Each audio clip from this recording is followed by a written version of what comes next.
আল্লাহ পাক রাব্বুল আলামিন বলেন, এই রসুল আকরাম সাল্লাল্লাহু ইসলাম, আপনি দিন ধর্ম মযহাবকে প্রচার এবং প্রসার করার মানুষে আপনার জীবনের সমস্ত কোরবানি আপনি দান করেছেন, কিন্তু এর বিনিময়ে আপনি কোনো কিছু কারো কাছে চান নাই।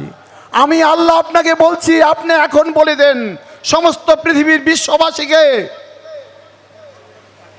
সেটা হলে এই, আমি তোমাদের কাছে আল্লাহর দিন ধর্ম প্রচারের মানুষে যেই পরিশ্রম ত্যাগ তিতিক্ষা আমি দান করেছি, তার বিনিময়ে কোনো দিন আমি তোমাদের কাছে কিছু চাই নাই।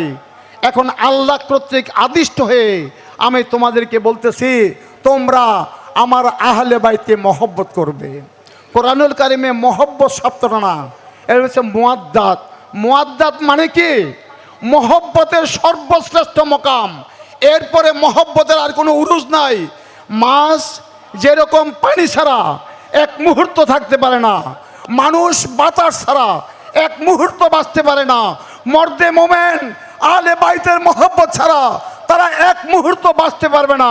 আল্লাহ পাক কোরআনুল কারিমে আমাদেরকে দান করছেন। সুবহানাল্লাহ।